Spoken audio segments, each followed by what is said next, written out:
The stars shined like cold fire as the human ship landed on the surface of Zorth Prime. The sky was purple and filled with strange flying creatures. It was the capital planet of the Zorth Empire, one of the oldest and strongest empires in the galaxy. The people of Zorth were tall, with silver blue skin and sharp glowing eyes. They believed they were the most advanced race. They saw other species as weaker, especially humans, who were new to space travel. Inside the Grand Court of Zorth, alien nobles gathered to see the human ambassador. Trumpets made from crystal. Horns echoed through the air as the doors opened. Soldiers in shining armor stood in rows, holding energy staffs. Then, the human stepped inside. His name was Rehen. He wore heavy, dark armor that looked old and rough. It was not shiny or smooth like the Zorth suits. The armor made him look slow and simple. Some aliens whispered and laughed, others frowned, thinking the human had no respect for their court. Princess Vila sat on a high seat near the Empress. She was young, proud, and known for speaking her mind. Her skin was a lighter shade of blue, and her golden dress sparkled under the court lights. She looked at Ren and smiled in a mocking way. "This is the best armor Earth has to offer," she said loud enough for the whole hall to hear. "It looks like he came from a scrapyard." The nobles laughed, even some guards smiled. Ren did not react. He walked forward slowly and stopped in front of the Empress. He bowed his head with respect, the metal of his armor making a deep sound against the floor. "I am Ren from Earth," he said. "I come with peace and offer a bond of trust between our people." The Empress looked down at him. Her face was calm but curious. "You come with peace," she said, "but you wear armor. Are you afraid?" Ren lifted his head. "No," he said. "I wear it to remind myself where I came from, not to hide, but to remember." Vila rolled her eyes, or perhaps he hides behind it because without it, there is nothing strong left, she said. Ren turned slightly toward her. He did not speak. His silence made her raise an eyebrow. A noble stepped forward. His name was Lord Trinic, one of the Zorth military leaders. "Words mean little," he said. "Show us your worth, human. We Zorth do not judge by talk, but by strength." The Empress nodded. "Very well. Let the trial of strength begin. If the ambassador can hold his own in a challenge, we will listen to his offer." Ren gave a short bow. "I accept." The court doors opened again. From the side hallway came a massive Zorth warrior named Kolger. His armor was bright gold and powered with alien tech. He was known for winning 10 battles in the outer colonies. His steps made the ground shake. Kolger raised his spear and pointed it at Ren. "Try not to break too fast," he said with a grin. The arena was set in the middle of the court. All nobles watched from above. The rules were simple. No death, but no mercy either. Ren stepped into the circle. He moved slowly. His armor was large, and it made low mechanical sounds. Kolger moved fast, spinning his spear with one hand. He ran forward and struck. The first hit landed on Rehan's chest. A loud clang echoed. Rehan did not fall. He slid back a little, but stayed on his feet. Kolger moved again, this time striking. Low, Rehan lifted his arm, blocking the hit. He still had not attacked. Some in the crowd started laughing again. They believed the human was too slow, too weak. Princess Vila stood with folded arms. "He moves like a rusted machine," she said. But the Empress watched closely. Her eyes did not blink. Kolger shouted and rushed in again. His attacks were fast, coming from different angles. Rehan blocked each one without moving much. His arms moved with strange timing, as if he was not reacting, but predicting. Then Kolger jumped high and aimed a heavy strike at Rehan's shoulder. In that moment, Rehan took one step forward. His foot landed with a deep thud. Kolger missed, and Rehan moved, not slow. Fast. His left hand shot up and grabbed the Zorth spear. With one twist, he pulled it out of Kolger's hand in the same motion. His right hand struck Kolger's chest with a short, sharp jab. Kolger flew backward and hit the arena wall. He groaned and slid to the floor. Silence filled the court. No one laughed now. Rehan stood still, holding the golden spear. He looked at the Empress and then dropped the weapon at his feet. I did not come to fight, he said. But I will not be mocked. Princess Vila stared at him. Her proud smile had vanished. She had watched the whole thing. His armor had looked heavy, useless, but now she realized it was more than just protection. The Empress nodded slowly. You are not what we expected, she said. Rehan bowed again. There is more to humans than you know. The court doors closed behind him as he walked out.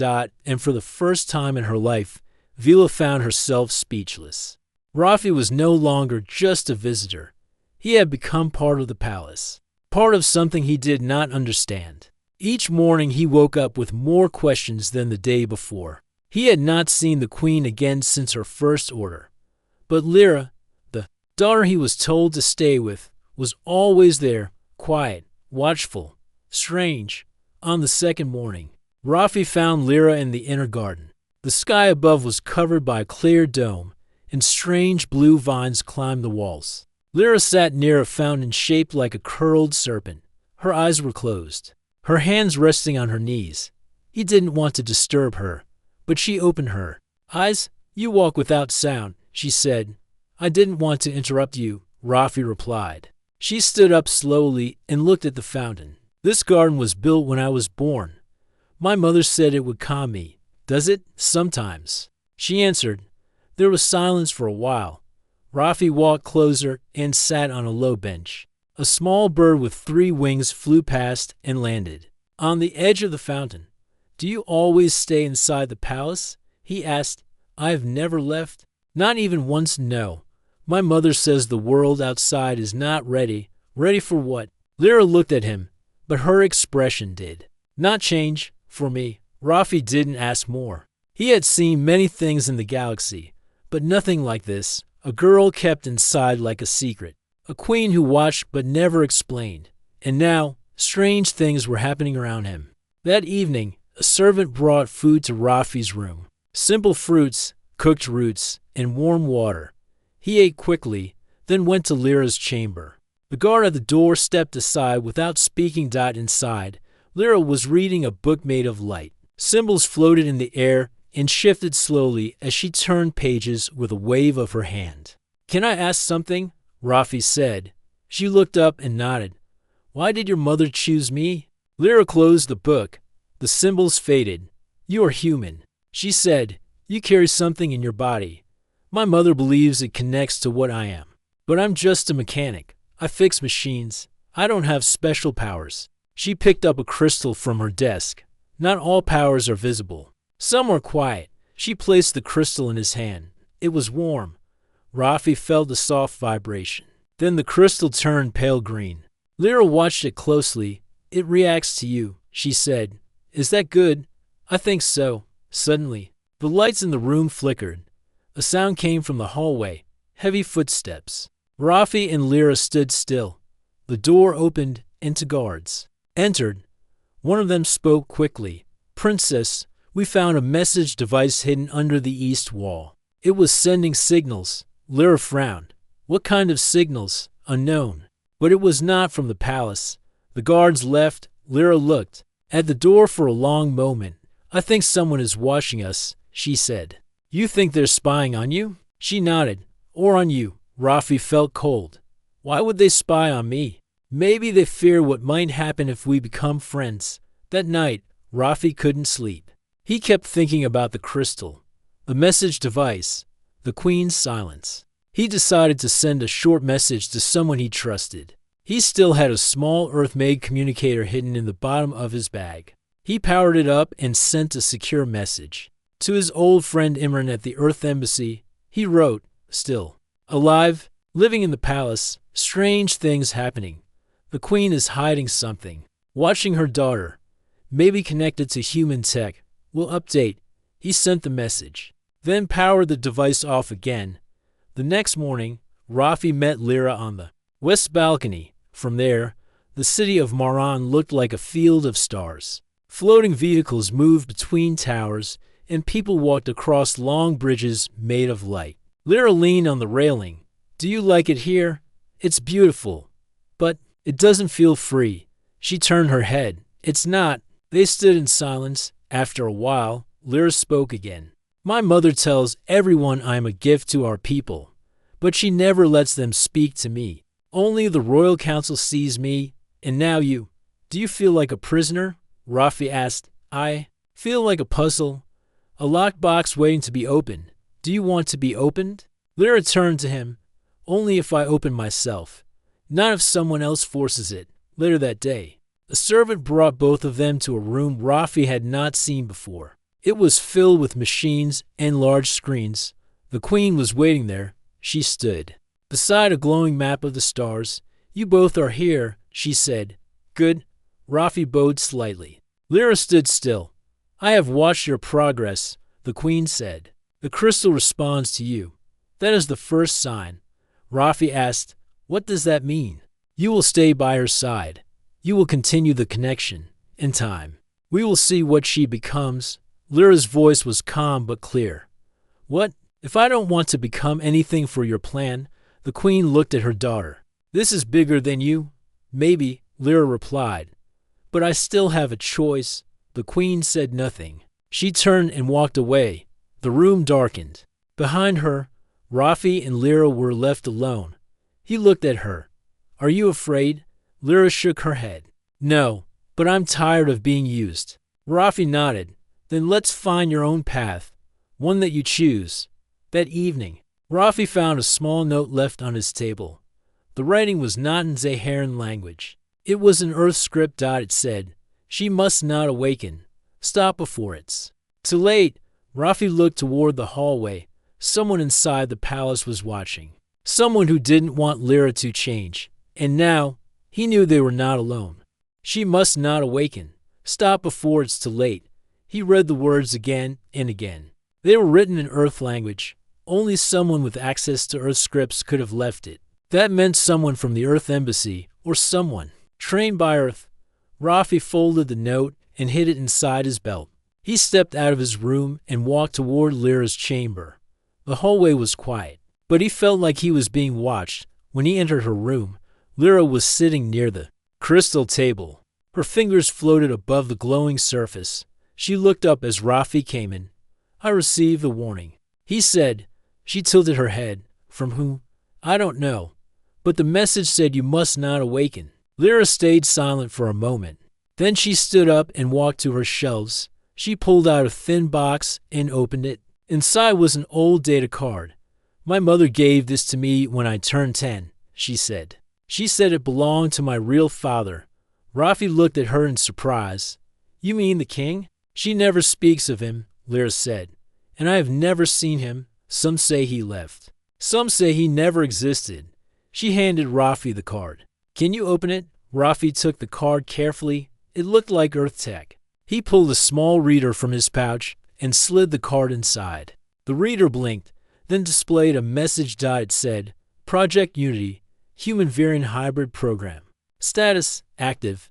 Subject, Lyra. Rafi stared at the screen. This is not just about peace, he said. This is science you're part of. A secret program. Lyra read the words. So I was made for a purpose, yes. And they think I can help activate that purpose. She sat down slowly. What happens if I awaken? I don't know, Rafi said. But someone is afraid of it, afraid enough to leave me a warning. Lyra looked at the crystal again. I always knew I was different when I was younger. Machines would turn on when I walked past. I could feel people's emotions when they got close. Sometimes I could hear voices without sound. Rafi felt a chill. That's not normal. Not even for Viren. No, Lyra said. It's not. They both sat in silence. The palace around them was quiet, but Rafi could feel a pressure growing. He knew he had to be careful now. Every move would be watched. Later that day, Rafi walked to the lower palace halls. He needed to think alone. The stone corridors were lined with glowing symbols. As he passed them, he noticed a strange thing. One of the symbols looked like a letter from the English alphabet. He stopped. Then he saw another. And another. He stepped closer. The symbols were not just decoration. They were messages, hidden in a mix of Zaharan and Earth design. He followed the trail until it led to a locked door. The panel beside it glowed red. He placed his hand on it. nothing happened. Then he remembered the crystal Lyra had given him earlier. He pulled it from his pouch and placed it on the panel. The door clicked open. Inside was a cold, quiet room. It looked like a lab. Machines stood in the corners, old equipment, some Earth-made, some alien. In the center of the room was a capsule, empty but stained with strange patterns. Rafi looked around and found a screen still active. He touched it. A file opened, log 3, subject developing faster than expected. Emotional balance remains stable. Earth technician will be introduced when time is right. Crystal bond required for full activation. Rafi stepped back. They planned this, he whispered. Even my rival. He left the lab quickly and returned to Lyra. We were both part of their plan.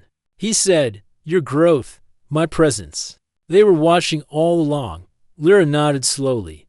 But plans can fail. That night, Rafi received a reply on his secret communicator. Imran's face appeared on the small screen. Rafi, we intercepted a message from inside the palace. Someone from the Queen's Council is sending alerts to an unknown group. They are planning something. Do you know who? Rafi asked. Not yet, but your name was mentioned, and the word hybrid. You're not safe, neither is Lyra. Rafi said, get out if you can. Imran warned. If not, send the code. Rafi shut the communicator and turned to Lyra. Someone inside is working against you, he said. I already knew, Lyra replied, but now we know who they fear. Me, she walked to the window and looked at the stars. If they want to stop me, it means I have the power to change something. Rafi stepped beside her. Then let's find out what you really are. Together, Lyra turned to him. Her silver eyes reflected the stars. We start tomorrow, she said. No more waiting. As they stood side by side in the quiet room, the crystal on the table glowed gently. Not blue, not green, but gold. Something had begun. The sun rose over the crystal towers of the palace, but inside the east wing, the air felt heavy. Rafi and Lyra had not slept much. The gold glow of the crystals still pulsed slowly on the table. Lyra sat beside it, silent, deep in thought. We can't hide forever, Rafi said. If your mother planned this from the beginning, she won't stop now. Lyra nodded. I was made for a purpose. That purpose is coming closer. There was a knock at the door. A servant entered with a message sealed in silver. The Queen requests both of you, he said. Rafi looked at Lyra. She stood up calmly. Let's go. They followed the servant through the palace halls. Guards walked with them. Silent and firm, Rafi noticed their weapons were active. This was not a simple visit. The throne room looked different today. The stars on the ceiling had been replaced with maps. Floating displays showed Earth cities, Zaharan space stations, and glowing routes between systems. Queen Irvani stood in front of it all. She was not wearing her crown. Her eyes were serious. You have seen the truth, she said. Now I will tell you the rest. Rafi and Lyra stepped forward. I created Lyra with human code, the Queen said.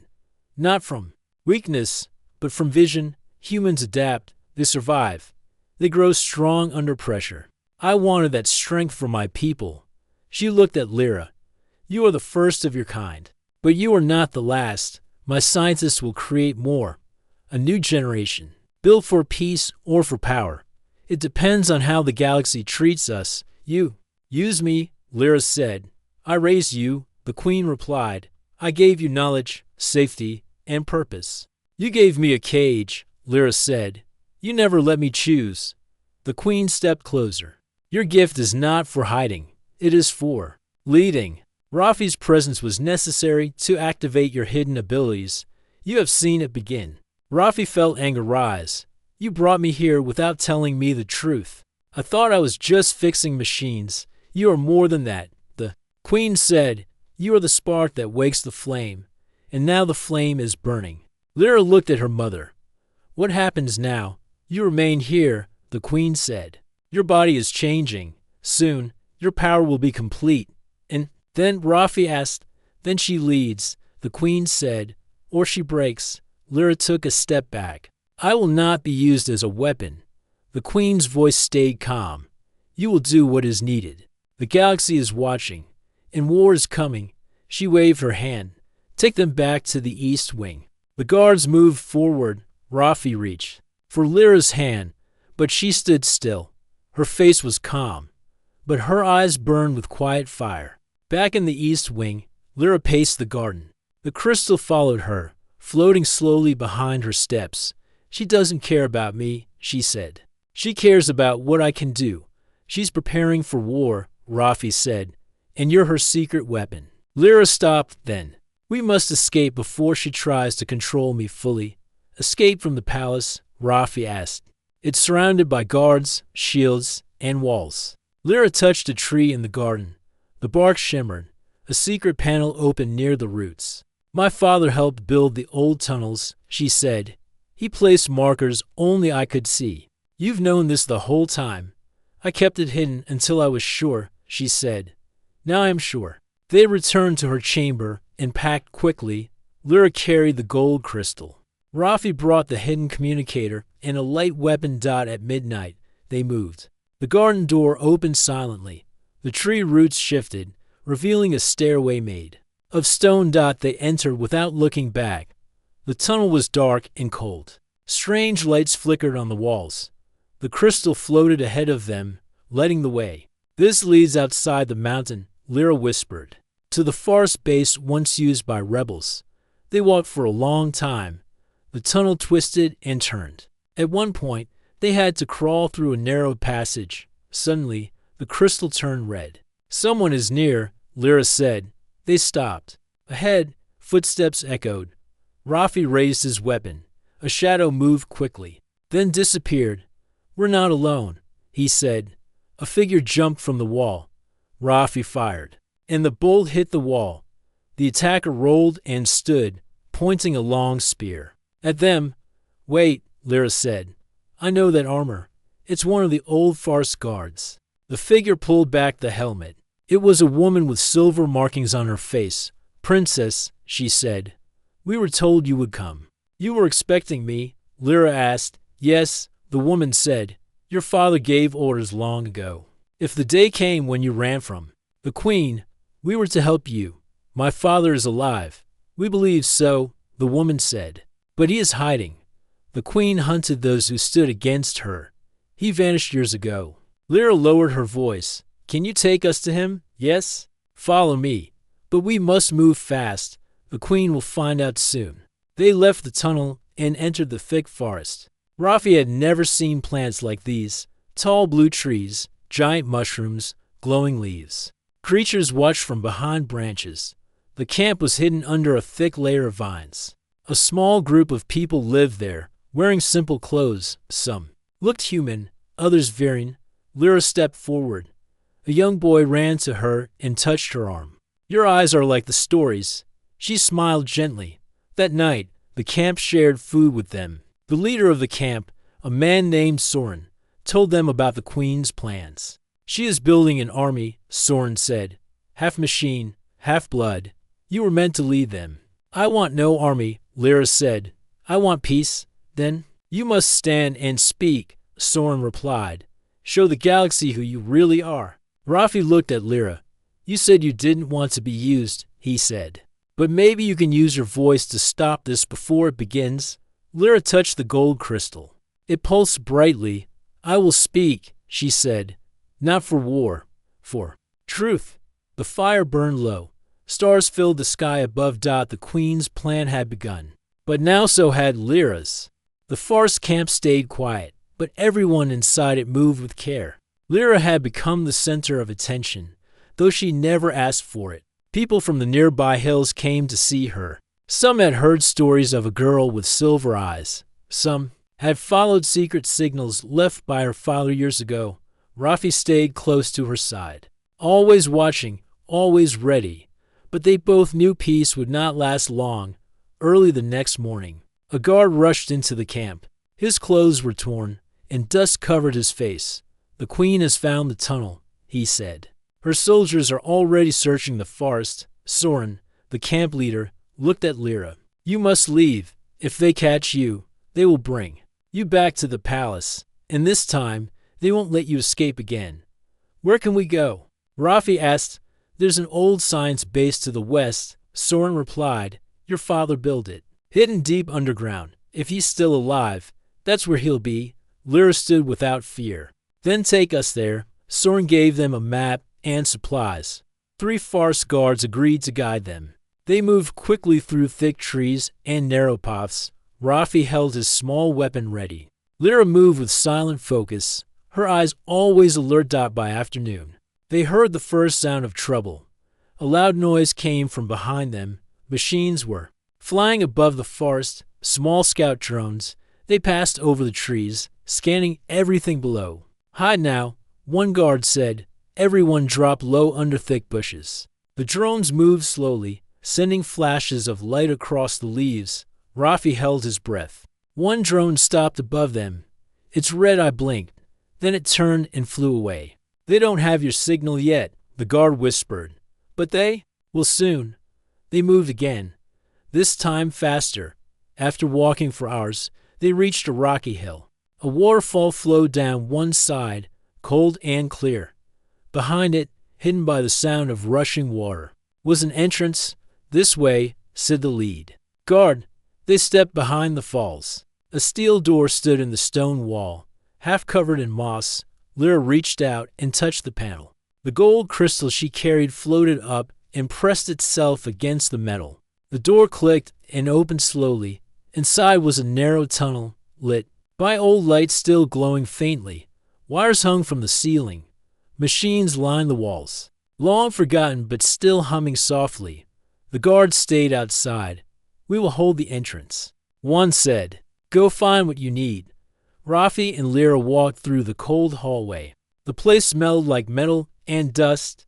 The deeper they went, the stronger the feeling became. Something was waiting. They reached a large room. The walls were covered in screens. In the center stood a tall glass chamber. Inside was a chair with straps and wires. This was a lab, Rafi said. Lyra stepped closer. She placed her hand on the control panel. The screens turned on. One by one, they showed files, images, and reports. Some were from Earth, others from the Queen's personal labs. Then a voice came from the speaker. Lyra, if you're hearing this, then you found the lab. I'm proud of you. It was a man's voice, calm and strong. I'm your father. He said, I built this place too. Keep the truth safe. Your mother's plan is dangerous. She believes control brings peace. But real peace only comes with freedom. I could not stop her. But maybe you can. Lyra listened without speaking. Rafi stood beside her, watching. Inside this lab is a core system. The voice continued. It can amplify your ability, not just to read thoughts or move objects, but to speak across minds, to show the truth to everyone at once, but only if you choose to use it. The message ended. Silence filled the room. Rafi looked at her. Do you want to use it? Lyra looked at the chair. Only if it helps stop the war. She sat down. The straps closed gently. The gold crystal floated above her and entered the chamber. Rafi touched the screen.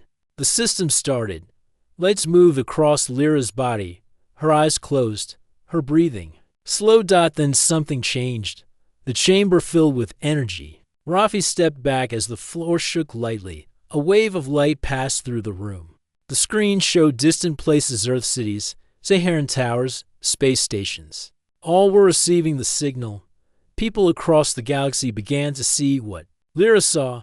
They saw her memories, the Queen's plan, the hidden lab, the truth about the hybrid program. Lyra's voice spoke not with sound, but with thought. I was created, not born, but I still have the right to choose. I will not be a tool for war. I offer peace. If you hear me, know that I choose my own path. You can too. The light faded. Lyra opened her eyes. Her body was tired, but her face was calm. You did it, Rafi said. Before she could answer, an alarm sounded.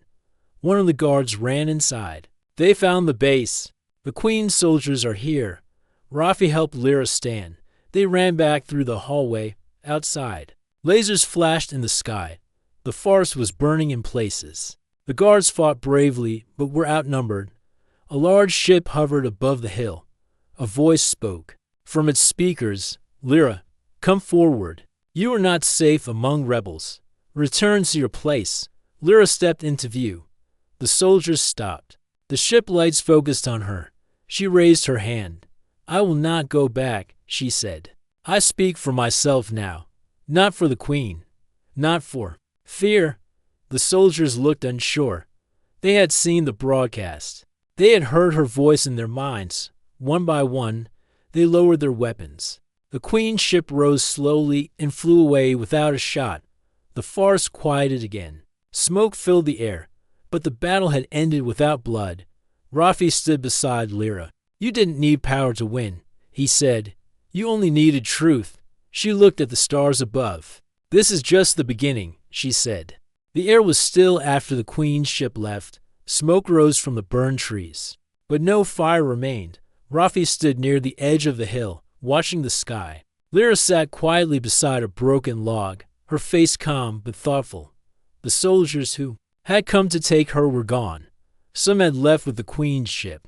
Others had removed their armor and joined the rebels. The message Lyra sent had reached many across the galaxy, and now even the Queen's army had begun to question her orders. Soren and the other leaders gathered near the waterfall. They spoke in low voices, looking often toward Lyra. Rafi walked over and joined them. She's done more than we expected, Soren said. But the Queen won't give up. She'll come again, this time harder. Rafi nodded. We need to be ready. Another rebel spoke.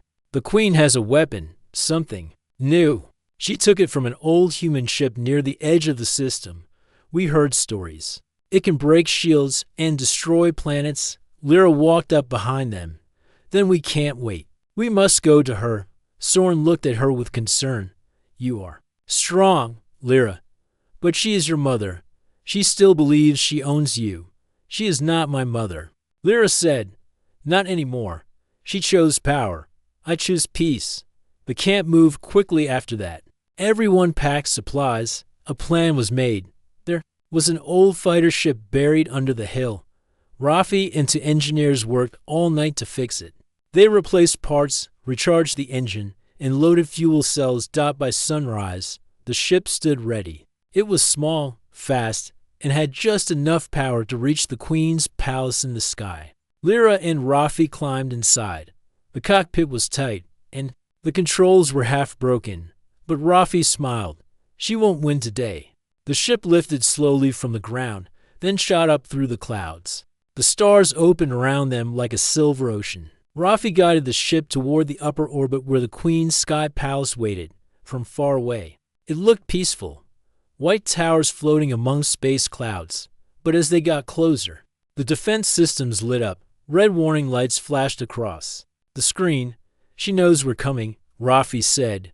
I want her to know, Lyra replied. A group of drones flew toward them. Small, fast machines with sharp wings and blue lights.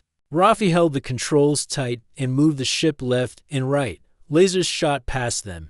Missing by inches. Lyra focused. Her eyes glowed softly. The gold crystal in her pocket floated up again. It flew to the window and released a wave of soft light. The drones stopped in the air, as if frozen. Then they turned around and flew back to the palace. She's losing control of them, Rafi said. Lyra nodded. They feel the truth now, like the others. The ship reached the edge of the sky palace. A landing bay opened. Rafi brought the ship inside. The bay was empty. No guards, no sound. They stepped out carefully. The inside of the palace felt colder than before. The halls were silent, and the lights flickered. Lyra walked ahead with confidence. Rafi followed, ready for anything. They reached the central chamber. The tall throne stood at the far end, surrounded by mirrors and silver steps. The Queen stood there, waiting. Her long dark cloak moved like water, and her crown shimmered with black stones. You returned, she said. I came to end this, Lyra said. The Queen stepped down. You were made for more than this. You were made to lead, not to follow these weak creatures. I choose my own path, Lyra said. You cannot control me anymore. The Queen looked at Rafi. You gave her this foolish idea of freedom. You are nothing. Rafi stood firm. She made her choice. I just stayed beside her. The Queen raised her hand. A bolt of energy shot from her fingers toward Rafi. Lyra stepped in front of him. The energy stopped before touching her. "You cannot hurt us," she said. "Your power is fear." "But they no longer fear you?" The queen's face changed. Her calm expression cracked, and her eyes showed anger. "You think you've won?" she asked. "You know nothing. I have one last weapon." She turned and pressed a panel near the throne. A hidden door opened. Inside was a large black orb. It pulsed with red light. Inside it, something moved like a storm. "This is the core of the human warship," the queen said. "I made it my own. With one command, I can wipe out every signal you sent. I can erase your message." Lyra stepped closer. "Then do it. Show the galaxy who you are." The queen paused. Her hand hovered over the control. Outside, ships began to arrive. Rebel crafts, old Zaharan carriers. Even some of the queen's own warships had turned their signals off and stood still. The message had worked. The galaxy was watching. The queen looked around. "They were mine," she whispered. "They all were mine. You still have a choice." Lyra said, "You can stop this. Walk away." The queen looked at her daughter for a long time. Her hand shook slightly, but then she stepped back. "You are not my daughter," she said. "No," Lyra replied. "I am not." The queen pressed another panel. The black orb powered down. The red light faded.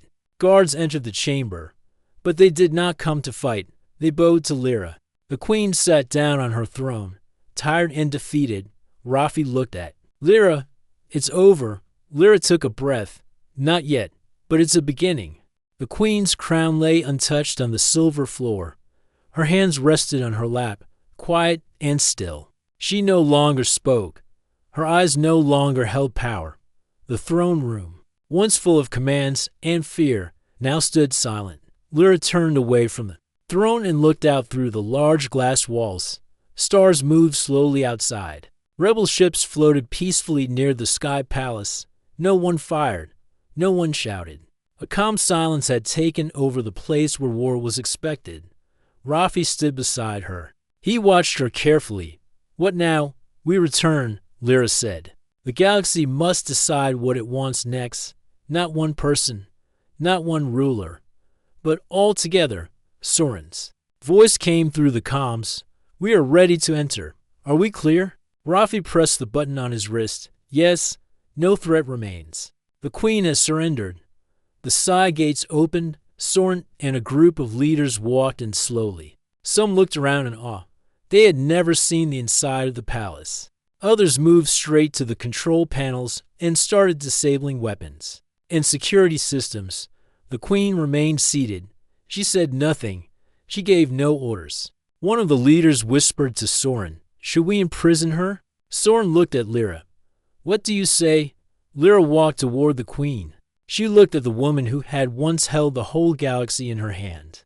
A woman who had built walls, sent armies, and turned her own daughter into a tool. But now, she was just another person in a large world. She should not lead anymore, Lyra said. "But let the people decide her fate." Soren nodded. "Then we will call a council." As they left the throne room, Rafi turned to Lyra. "Are you all right?" Lyra took a deep breath. "I feel strange, empty and full at the same time. But I know this is the right path." They walked down the long halls of the palace, past mirrors and machines.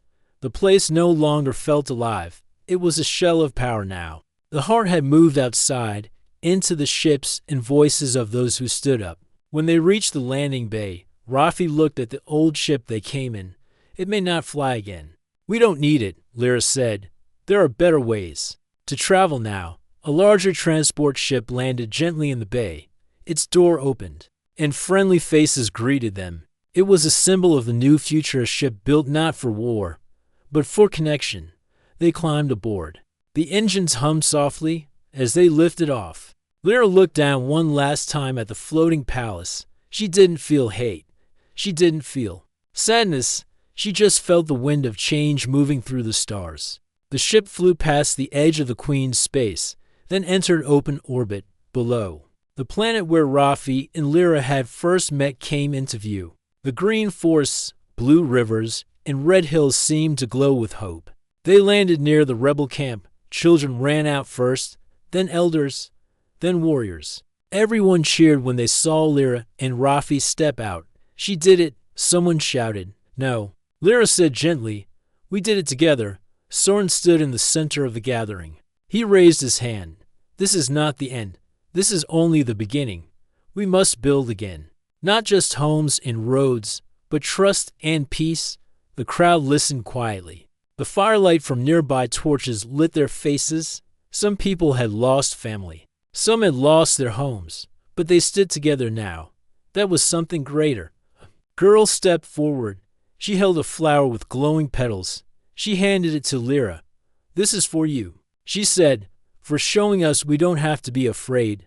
Lyra took the flower carefully. Thank you. You are brave too. That night, they held a gathering. No speeches, no leaders, just music and food. People shared stories. Some laughed, some cried, but all were free to speak. Rafi sat near the edge of the fire. He looked at the stars above. For the first time in his life, they didn't feel cold or far. They felt close, like something waiting to be touched. Lyra joined him. You miss Earth, Rafi shook his head. No, I found something better. What is that? Hope. Lyra smiled. The firelight reflected in her eyes. You helped me see it too. In the following weeks, many changes began. Ships arrived with supplies. Small towns rose near rivers. Farms and schools opened again. The rebel camps turned into villages. And the Queen's name was removed from all systems. A council was formed. Humans, Zaharans, and other species all sat together. Lyra did not take a seat. She said her voice had been heard enough. It was time for others to speak. The Queen was brought before the council. She was given no crown, no guards, only a seat like everyone else. She listened as the people decided what kind of future they wanted. At the end of the meeting, the oldest council member stood. The stars belong to no one. Let us never forget that. Lyra walked through the village one day and saw Rafi teaching a group of children how to repair old tech. They laughed as sparks flew from a broken device. He looked up and waved. Later, they sat by the same hill where it all began. The trees had grown back. The wind was soft. No sound of ships or war. We changed everything, Rafi said. No, Lyra replied. We just reminded them who they are. And as the sky turned orange with a new sunset, a message went out from the village, a simple message, sent to every planet and station. We are free. We are many. We are ready to build a better world, together.